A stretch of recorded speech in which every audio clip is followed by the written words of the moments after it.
Hi guys, welcome to Christ Curls and Conversations, and today we are with Tim. Tim is all the way out in California, and I actually met Tim maybe like 2.5 years ago. I'm not exactly sure how we met, but I do know that we were a part of a solar company together, and we did this leadership program together, and I always saw Tim as like a very quiet individual. But then as soon as he spoke, I was like, oh my gosh, he's like filled with knowledge. And I was like, whoa, like I really want to pick his brain. And so I've been obviously sharing a bunch about pornography and sex and all this stuff on my Instagram. And Tim has really been involved in that as well. And I've been learning a lot from him about other things in the industry that I had no idea about. And so I was just like, yeah, I need to get you on a podcast as well. So welcome, Tim. Thank you so much for being on. I would love to just hear your story. Like when did pornography come into your life? So I would say that it was probably like fifth or sixth grade. So whatever age I was, like 11, 12, I think, in that range. Or no, let's see, it'd probably be 13-ish, 12, 13. Mm-hmm. And I honestly don't remember how it came about, if it was through friends or if it was just on my own time searching around on the internet, but I do know that it was a pretty young age. Right. And it started out probably, infrequent here and there, and then gradually became an addiction and something that was, affecting my everyday life, I would say. Wow. So in terms of like addiction, and you say it affecting your everyday life, like what specific things was it affecting? So for me, I would say that isolation was a huge result of this, or a huge factor, even a little bit before I got into pornography, due to the dynamics in my family and my mental health. I would say I kind of became depressed at, I would say, 14 or 15 years old. So probably not too long after I had started watching pornography, I was going through a lot of personal things with the education system, not being at all passionate about what I was learning in school. And I lost passion for a lot of the hobbies, like sports, that I was involved in, and kind of had a rough relationship, I would say, with everyone in my family, to the point where I was almost a stranger in my own home. I was walking around, avoiding contact with my own family members, my mom, dad, brother, and sister. Wow. And pornography was something that really kind of took over during that time period, when I started isolating myself and spending a lot of time in my room, being depressed, and I kind of grew out of my friend group. And pornography was kind of there every step of the way to be like an instant gratification, or a little bit of an escape. I think pornography is a form of escapism, and a lot of people don't acknowledge that, or they don't recognize that. But for me, it was a form of escapism. Mm-hmm. And further kind of avenue that I was taking to isolate myself, being in my room mostly at night, but just watching, a ton of pornography from a pretty early age, and to the point where it just really started affecting my mental health, I would say. And I started objectifying people, probably things as well. Like everything just became a lot more sexual in my mind. And it's been an ongoing effect on my mind that really affects the way I've interacted with family members, friends, strangers, myself. And kind of growing out of it in the last year or two, I would say I really started coming around to the realization that the feeling of guilt that I had from doing this, and shame, and isolation, was not good feelings, not good emotions and results. And it really hit me that It was taking away from my life, and it wasn't adding to my life in any way.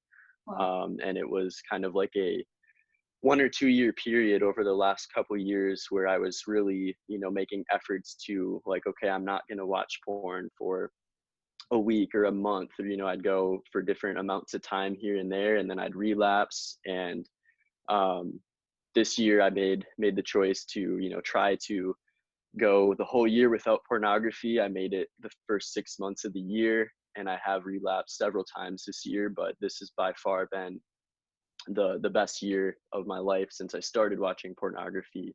That's Um, so good. yeah, so it's been a long. I mean, I started watching porn, like I said, around 12 or 13, I would say, and I'm 26 years old now. So it's been well over a decade that Yeah. I've been watching porn and struggling with the addiction and the effects of that. And thankfully now I've come to the realization that it was doing an immense amount of damage to my mind and to my relationships and every aspect of my life. And now I'm looking at ways to spread the awareness around like you are. And I think that this is one of the most important topics that we can tackle in 2019 and beyond, and really have an effect on the world around us by getting the message out there. Exactly. I completely agree. One thing that I wanted to touch on is you said that you were kind of making everything a sex object. Um, what what about them were you making a sex object? Like, what were you seeing? Like, was there actual visuals of people like that you'd meet, and it would just be an automatic like sex scene that would happen, or what was that like?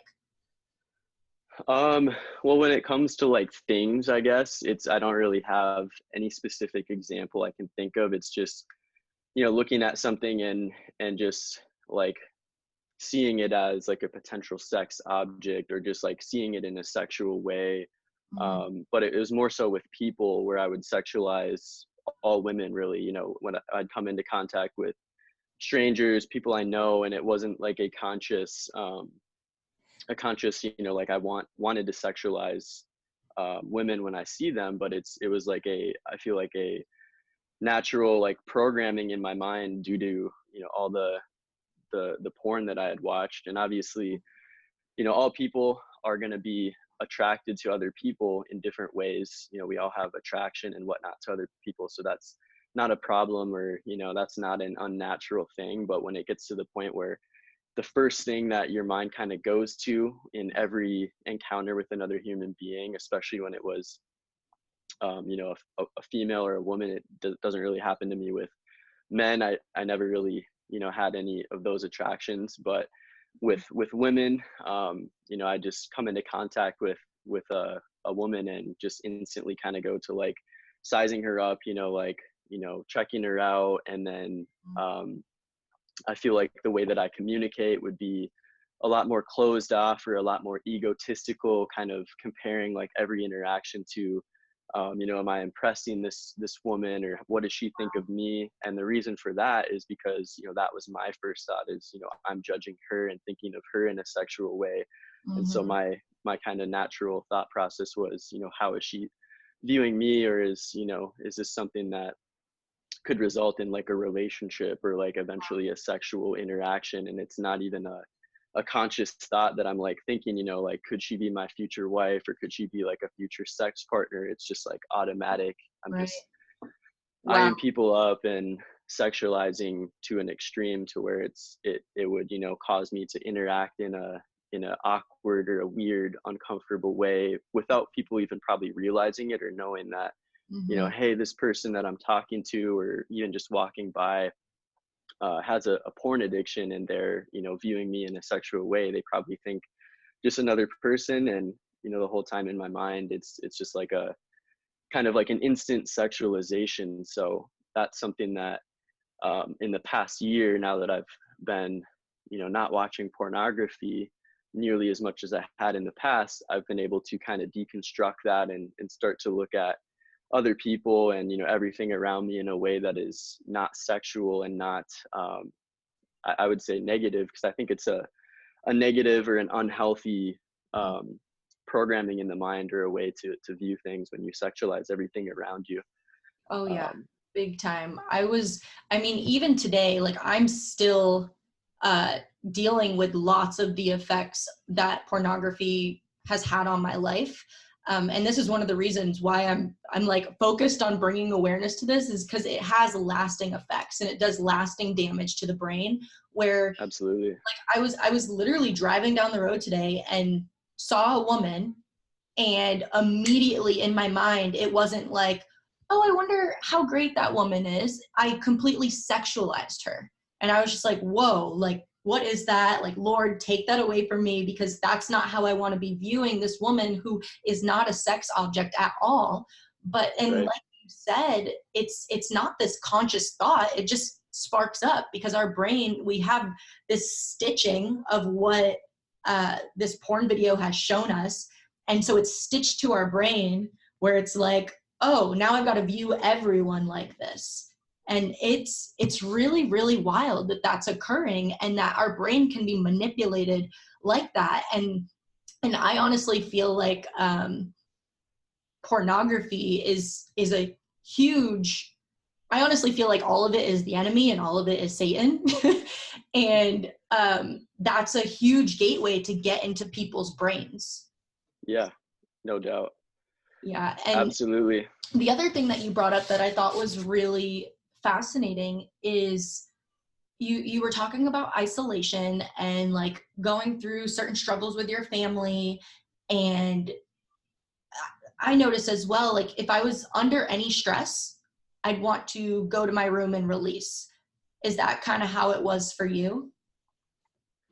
Yeah, I would say that was something that I experienced as well. It, like I said, a form of escapism. So whenever there was, I didn't usually make like a conscious choice, like I'm going to go to my room and relieve myself right now because I'm stressed, but it would just happen, at the end of the day as I'm, in bed. And actually a lot of times I'd be staying up super late as well. I feel like that's something that developed early on in my life with reading. Actually, I ended up staying up past midnight all the time when I was pretty young reading. And so I kind of got into the pattern of staying up late. It was a struggle in the morning to get up for school a lot of times. And then when I started watching pornography, that kind of took the place at night, instead of reading, at night really late, I'd be up watching pornography a lot of times. And then you wake up tired, school is rough because you don't get good sleep, and the feeling of guilt and shame, and then the cycle, repeats itself.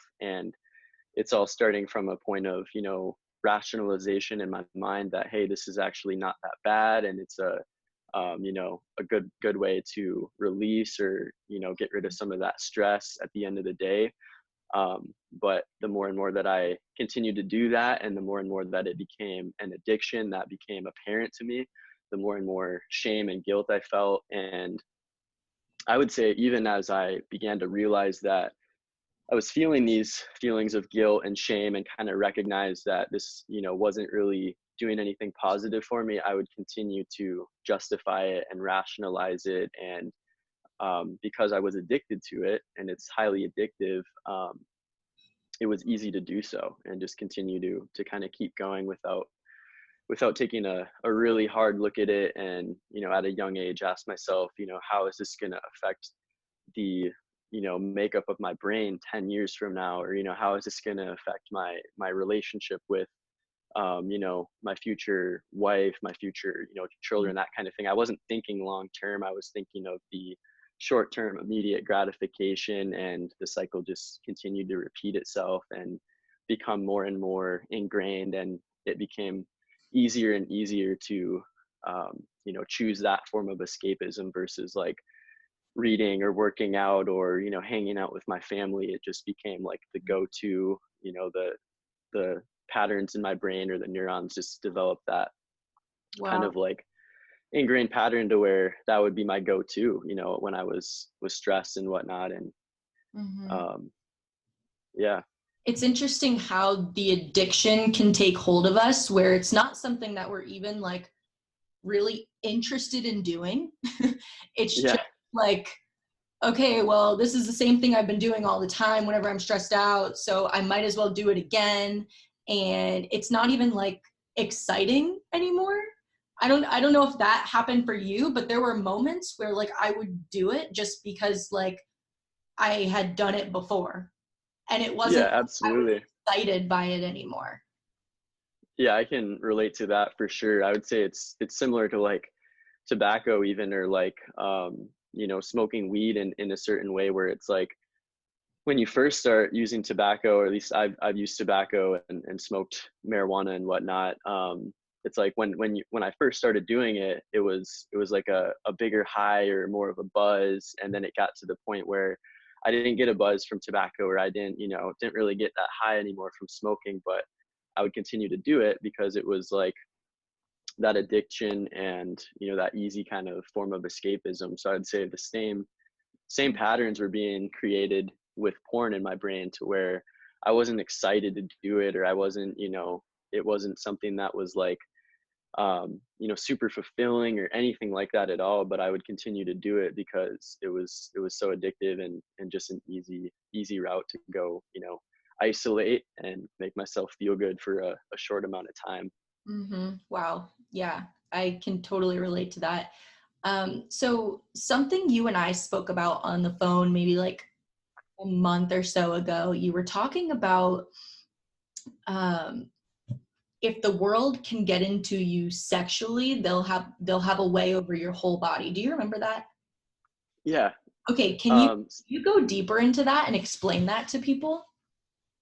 yeah, absolutely. So I am still learning a lot, like we all are, continually learning. And this topic of pornography, and the way that it relates to religion, and the way that it relates to politics, and the way that it relates to culture, is something that I've been recently passionate about getting into, since it's had such an impact on my life. And I recognize it now as such an important topic to discuss. So one book that I'm reading right now is called Libido Dominandi by E. Michael Jones, and I'm just getting into it. But the basically the thesis, or kind of the main points in the book, he talks a lot about how sexual liberation was used throughout history in revolutions like the French Revolution, and um, different time periods in Europe, where uh, revolutionaries kind of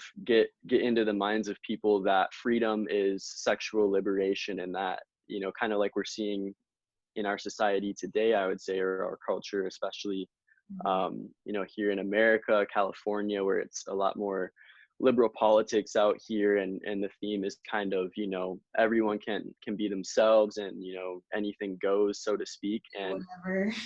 do whatever, with whoever, wherever, whenever. And the result of that is people who are kind of behind the sexualization of our culture end up gaining a massive amount of control over our minds.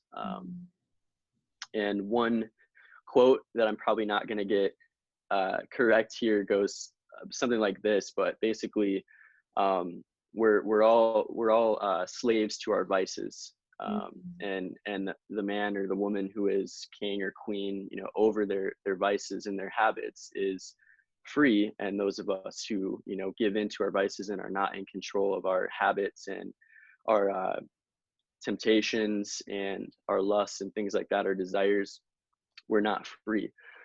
Wow. And so what is going on currently is something that has happened in history several times, and we're experiencing it again in a new way, and that is through the internet, and through the easy access to pornography that we now all have right on our cell phones. A lot of even people from 7 to 11 years old are starting to get cell phones nowadays, and you can reach into your pocket, pull your device out, and go to Pornhub and have access to the most crazy, wild sexual videos that you can think of.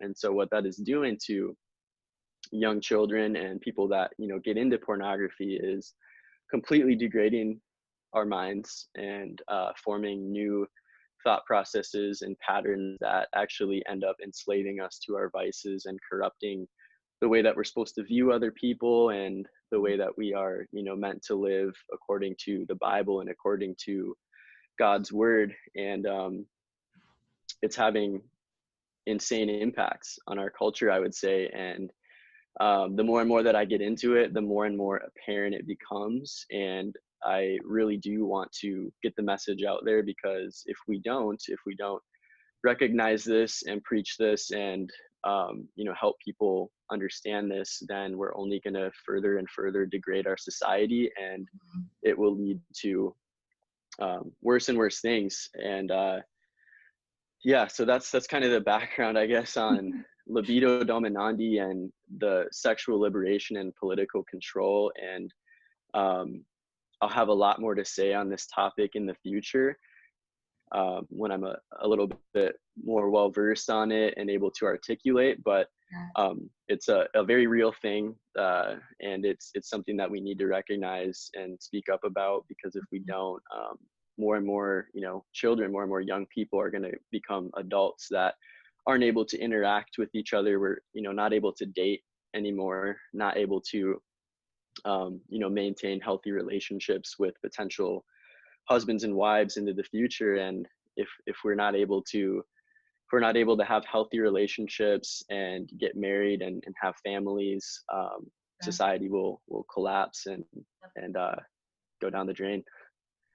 I completely agree. So from your research, and I loved everything that you shared, and I'm really looking forward to everything that you have to share in the future, but what you've learned right now, who is in control of all of this stuff? So ultimately, we're all in control, right, of what we do on a daily basis, what we consume, physically, what we eat, what we drink, what we put in our bodies, and what we put in our minds as well. Not in every aspect. Like, we can't control what we see on billboards. We can't control, what information is being pushed in our public school systems. And if you're going to be on your cell phone and on the internet, when you get ads targeted towards you, you're not going to be able to control maybe every little aspect of information that you're consuming. But ultimately, we have to decide what we're going to do and make every single decision for ourselves. But there is absolutely a driving force behind what is going on in the world. I like to look at the facts, and I like to get down to the nitty gritty, details on what is really going on. And, I want to know the truth, in its rawest and deepest version, I guess. And when I started looking into politics, I started realizing that there are agendas, absolutely. Different agendas are being pushed. And one of those agendas that is being pushed right now hard is sexual, liberation. Like we see with Gay Pride Month, there's a whole month dedicated to that.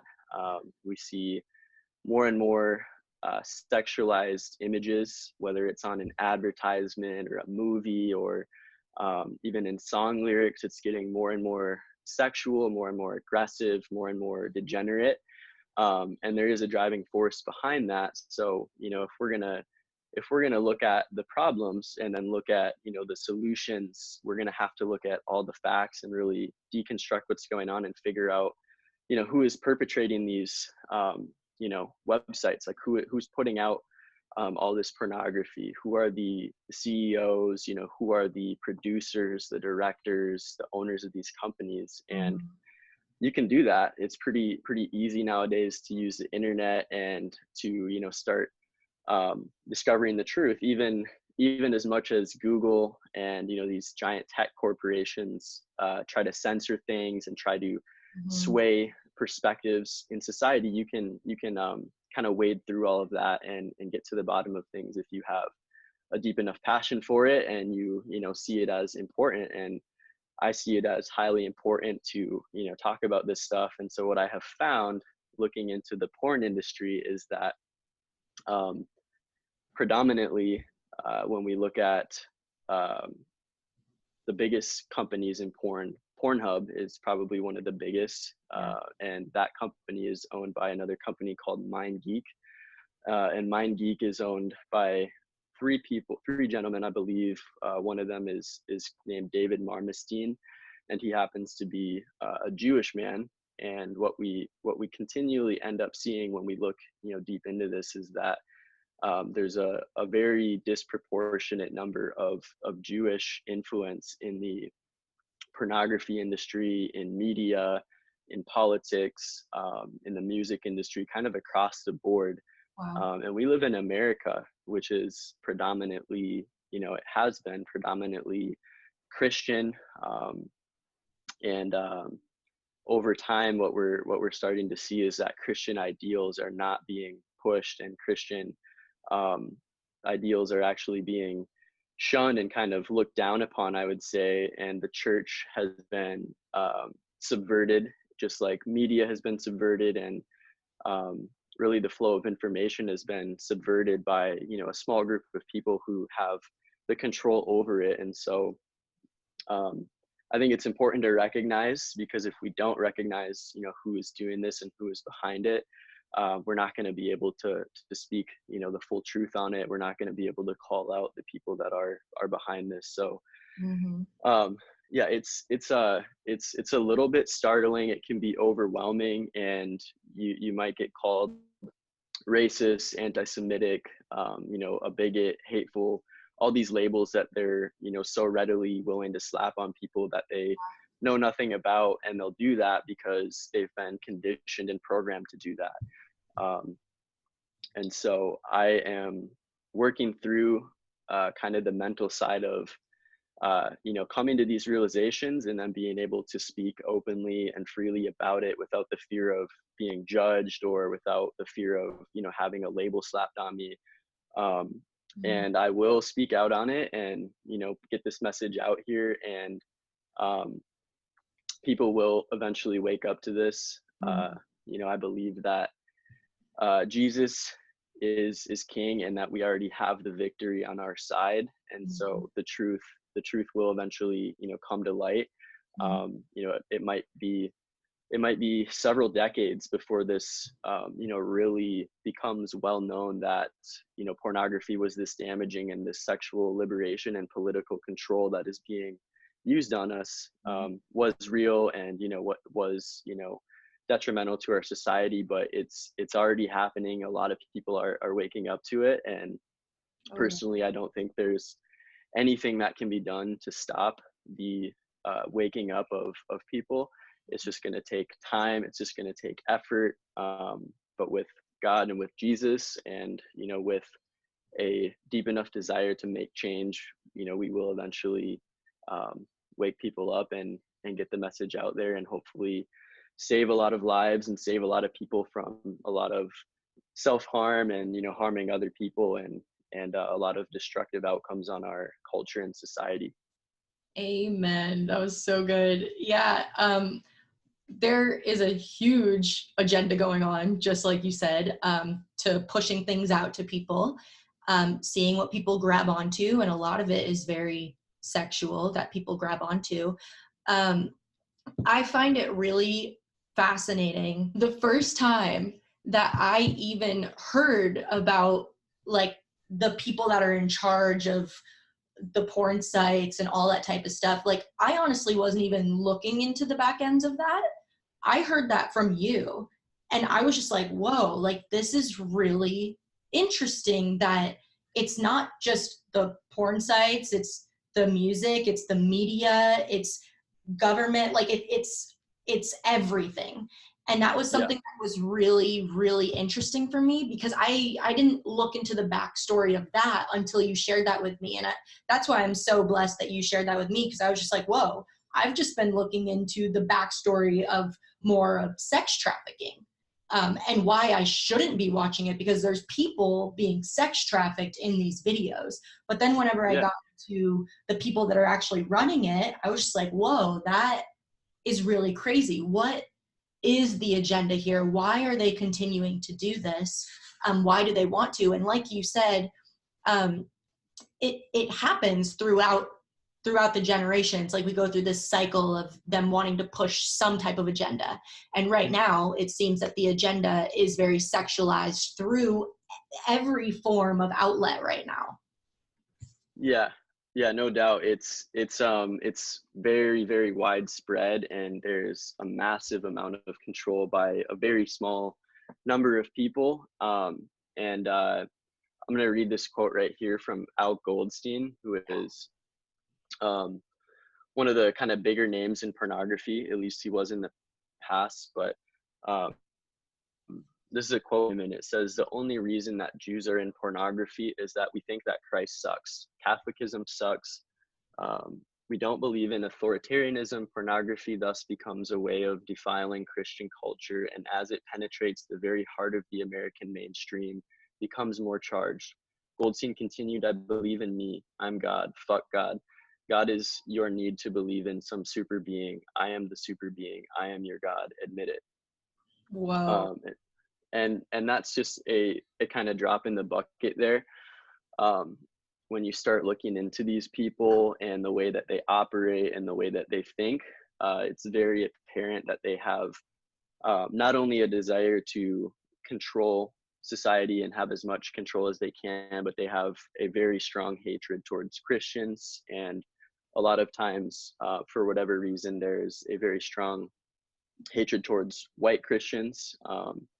Men as well. We're seeing a strong push for the feminist movement and feminism in America. And so it comes down to these few attributes or characteristics that are uh, more hated on or more targeted than others. And I would say that a lot of it comes back to Christians, white people, and men. And that's just kind of across the board in the music industry, in the media. When we look at headlines and things that are being pushed, it's very, very apparent what is going on, and very startling to realize that there's a group of people that are actively trying to subvert an entire culture in Yeah. America. They're trying to actively eradicate Christians, eradicate white people, and degrade men and subvert men to the point where men are feminized, men are weaker, men are not masculine. And what this ends up doing is it ends up hurting women Mm. tremendously. And when men are not able to lead women, and when men are not able to be masculine and be a father figure and express ourselves in a natural way, Mm. it creates a lot of problems for men and for society. And it will come back around to hurt women and hurt children. And we're seeing that right now with a lot of things going on the world stage with like Jeffrey Epstein, and a lot of these child pornography or child sex trafficking stings and busts that are happening kind of all over the place. They're not publicized. You won't really hear about it. If you're on Facebook and you're just scrolling through your feed, you're not going to see like a news article about it. You're not probably going to see many of your friends talking about it, but it's happening right now. There are a lot of people that are being arrested. There are a lot of people that are being called out. And I've been kind of doing my best to keep up with it in real time, and kind of watch as the truth comes out, and as a lot of these really evil people are being brought to justice. And hopefully it will continue, and hopefully it will get a lot bigger, to the point where I would like to see you know something happen with the porn industry, where it's not readily available for a 7-year-old to just pull out their iPhone and watch the craziest sexual fantasies on their phone. But Mm. um yeah, it comes down to a small group of people that tend to be Jewish in the porn industry. When you watch porn, you'll see people from all different races, religions, and whatnot that are actually acting in the films. um all kinds of different categories you can check out. But it's predominantly Jewish men that own the companies, and that are the directors and the producers, and the CEOs of these companies like Pornhub and MindGeek. And Wow. um, yeah, and then when you look at all the people that are in the porn videos, and come to the realization that you have and I have, that they're a lot of times not there by choice. They're sex trafficked, they're slaves, they're a lot of times drugged up, addicted to different things. They have no, way out really. Mm-hmm. Um, and so these people are being taken advantage of and, literally sex trafficked and enslaved by this industry. And nothing is being done to, really get the message out there in the mainstream. You won't see on CNN or Fox or, any, mainstream media outlet that will come out and say, hey, pornography is more prevalent than it's ever been, and it's more accessible than it's ever been. It's more of a problem than it's ever been. And, actually look at what the results are of, this on people's minds, and especially young people's minds. They won't look at that. Mm-hmm. And the media won't talk about it and come out and just say, hey, this is an issue that we need to bring to light, and these are the Yes. people that are behind it. And the reason for that is because the same people that are behind the porn industry are the same people that own the media companies and the corporations. Mm-hmm. And the people that would have any influence over the media, like politicians, being able to step in and break up these monopolies or these big conglomerates. They're involved in it as well. And so it's across the board that we have like 2%, or a very small percentage of the population in America being Jewish, and yet we have crazy representation in Congress where it's like 17-20% of Congress is Jewish. So that's greatly disproportionate to a 2% group that's in our population, and they have a massive influence in politics. They have 80-90% control of the media. There's Mm-hmm. 6 big companies like Sony, Viacom, Disney, and a few other corporations that own pretty much all the rest of the media corporations and control Hollywood and the flow of information that people consume. Like 80% Jewish.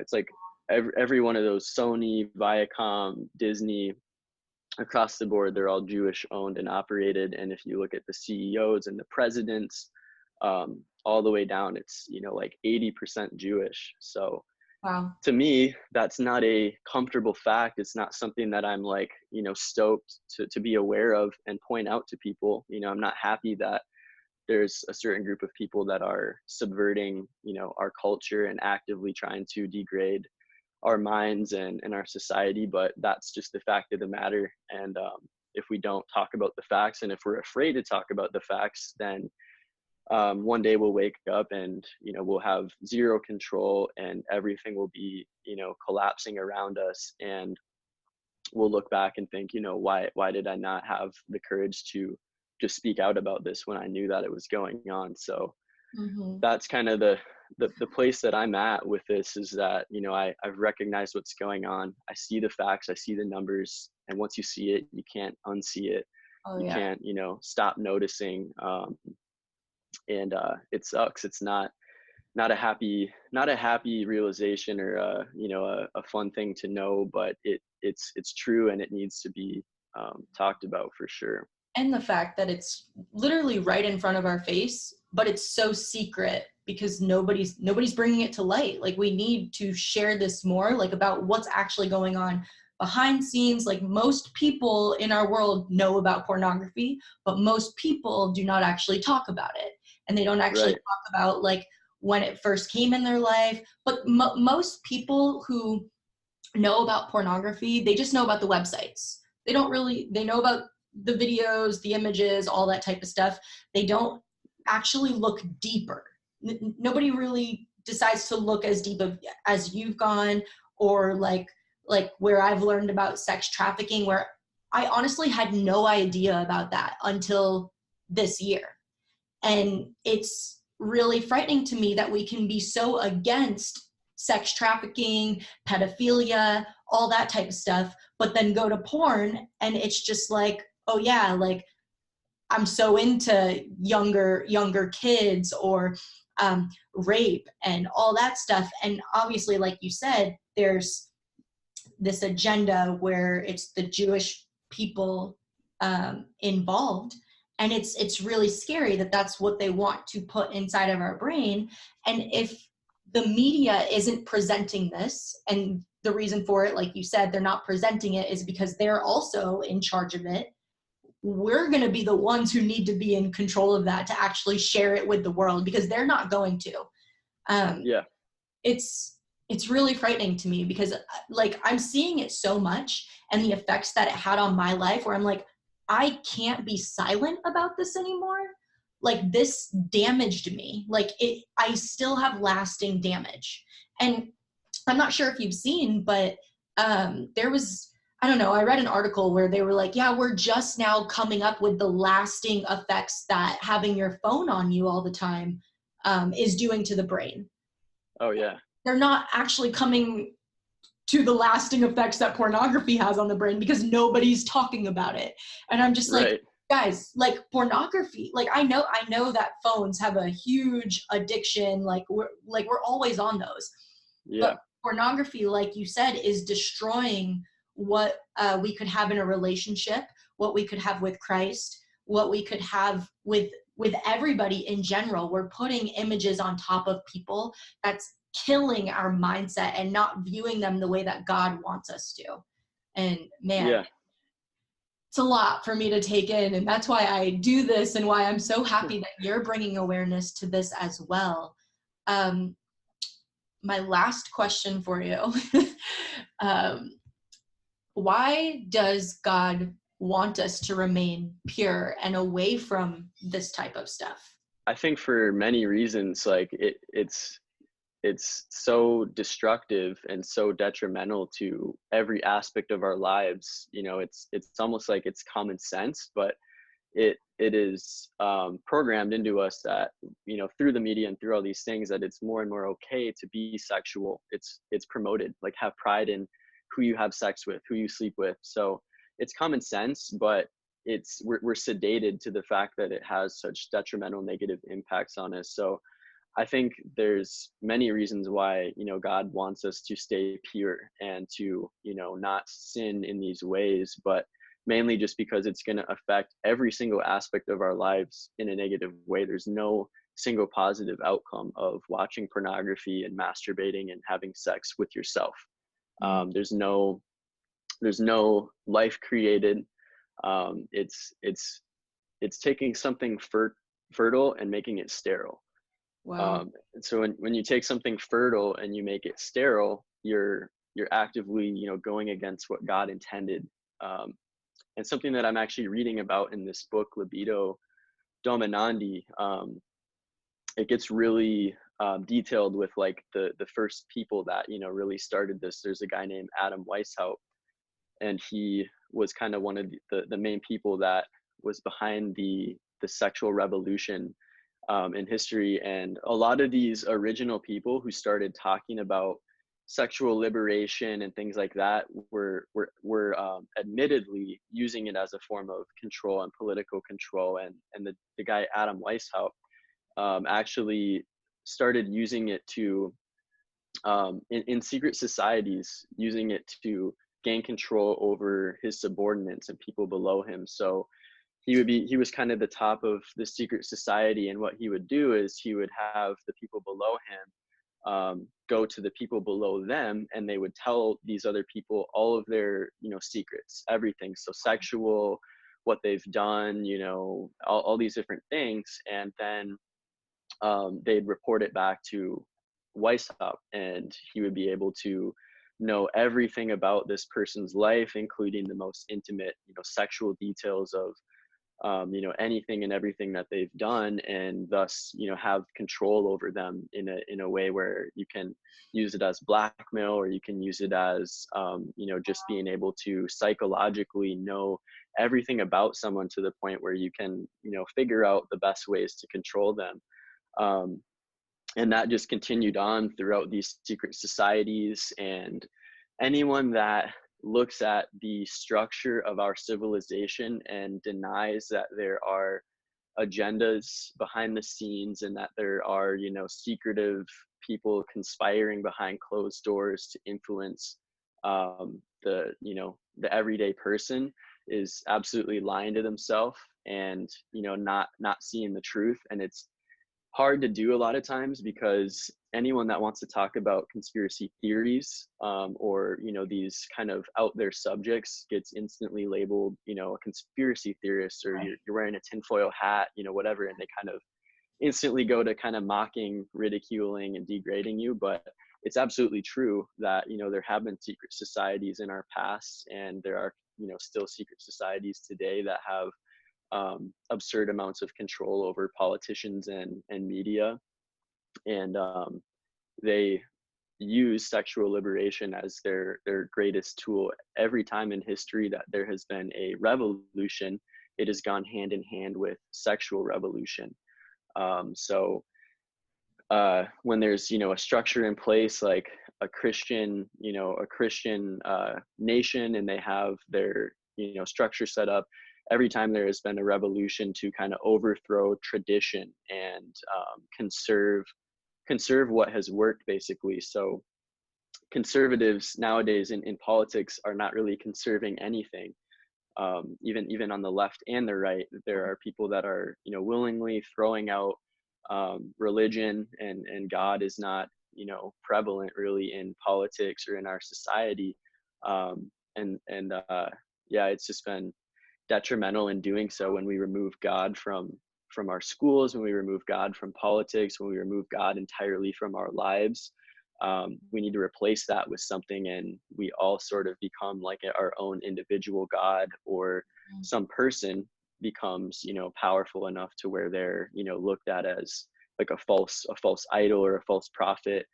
But yeah, I don't know, you can maybe cut a lot of that. It's just I'm kind of rambly, but I absolutely love it all. Like, this needs to be heard, so thank you so much. Yeah, that was great. I want to know from your perspective, for people that are struggling with pornography, looking at this stuff, what are some practical steps that they can take to look away, or like what can they do? Definitely find other people that are going through it, and actively aware that it's a problem and trying to stop it. So talk to someone else that has been through it. Instead of trying to focus on getting rid of that negative habit, focus on building new positive habits. Like go out and work out, or open a book up, the Bible preferably. Yeah, exactly. And try to just build new habits around it. Also be aware of what your triggers are, like what will stimulate your mind into feeling the need to go masturbate and watch other people have sex, which is really weird to think about, but we like to watch other people have sex and masturbate by ourselves. So when you notice like, oh, this is triggering me to go do this weird thing that I do, like try to be aware of that. And then when that happens, put something else in its place with like a positive activity or habit if you can. Amen. That was so good. Okay, and last thing, is there anything else? I'm about to end this, so is there anything else that you want to tell everybody, for words of encouragement, or just anything that you've found of interest? Just one more little nugget. Last thing is just pursue the truth. Like I'm a big believer in that. Ultimately, Jesus Christ, the Holy Bible, the Word of God is the greatest truth that you can consume and come to know. And I'm still, going through my own process there and my own journey, but that's my biggest piece of advice, I would say, or my biggest, thought to leave people with is pursue the truth, figure out what is really going on, and pursue it relentlessly, because it will change your life in a good way. Amen. That was so good. Okay, this has been awesome. Tim, do you want to share your platform if anybody has any questions to ask you, like your Instagram handle, whatever you have for them to contact you? Will you share that with people? Yeah, my Instagram is Tim Dewey, TIMDEWEY. Give me a follow if you want to talk to me about more of the details of my experience. Feel free to reach out. he has some really awesome stories too that share a lot deeper into everything that we've talked about. And it has just widened my eyes to a whole nother world of pornography that I didn't even know. So definitely give him a follow, ask him some questions. He is a buttload of knowledge. So I love it. Oh gosh, thank you so much. And to everybody listening, like I pray that you just continue to follow Christ, leave the lust and the sexual desires behind. Christ has so much better for you. So yeah, hope this encouraged you guys and have a blessed day. Thank you, Bree.